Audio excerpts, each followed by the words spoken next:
Hello viewers, আজকের আলোচনার বিষয় সহজভাবে,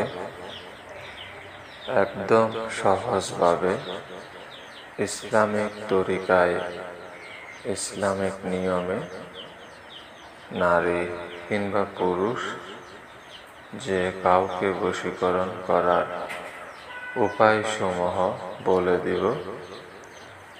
এটি শুধুমাত্র ইসলামিক বা মুসলিমগণরাই ব্যবহার করতে পারবেন। খুবই ছোট একটি ফর্মুলা, কিন্তু এই ছোট ফর্মুলার অনেক অনেক বরকত রয়েছে এবং এত তাড়াতাড়ি এটা কাজ করে যেটা আপনারা প্রয়োগ না করলে বুঝতে পারবেন না। তবে এর জন্য আপনার নিয়ত, আপনার মাকসুদ সহি হতে হবে, জায়েজ হতে হবে। নাজায়েজ হলে কোনো একটি বড় ধরনের ক্ষতিগ্রস্ত হয়ে যাবে। বশীকরণ মানুষের অনেক ক্ষেত্রে ব্যবহার করে, কেউ জায়েজে করে, কেউ না জায়েজে করে। তো যেহেতু এটি ইসলামিক ফর্মুলা দেয়া হচ্ছে, নাজায়েজ কাজ হতে বিরত থাকবেন, জায়েজ ভাবে করার চেষ্টা করবেন। এটি যে কোনো সময়, যে কোনো দিন, যে কোনো মুহূর্তে ব্যবহার করতে পারবেন।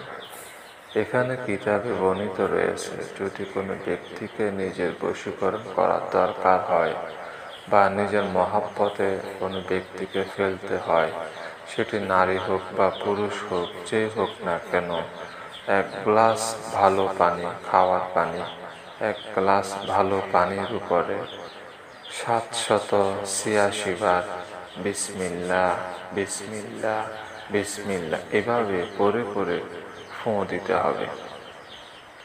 এভাবে পরে পরে সে পানিতে ফোঁ দিতে হবে। এরপর সে পানিগুলো যাকে খাওয়াবে সেই ব্যক্তির সাথে সাথে বশীকরণ হয়ে যাবে। এটি ইসলামিক সহজ এবং শক্তিশালী একটি তদবির বা উপায়। এটি ব্যবহার করে আজ অবধি কোনো ব্যক্তি বিফলে যায়নি। আশা করছি আপনারা কেউ যদি এটি প্রয়োগ করেন বা ব্যবহার করেন, আপনারা বিফলে যাবেন না। নারী এবং পুরুষ উভয়কেই বশীকরণ করতে পারবেন। বিসমিল্লাহ 786 বার পাঠ করতে হবে। প্রত্যেকবার বিসমিল্লাহ উচ্চারণ করে পানিতে ফোঁ দিতে হবে। এভাবে 786 বার করবেন। এরপর সে পানিটুকু আপনার মন পছন্দ ব্যক্তিকে খাইয়ে দিবেন। সাথে সাথে সেই ব্যক্তি বশীকরণ হয়ে যাবে। আবারও বলছি, নাজায়েজ হতে বিরত থাকবেন। নাজায়েজ কাজের উদ্দেশ্যে করলে বড় ধরনের ক্ষতি হয়ে যাবে।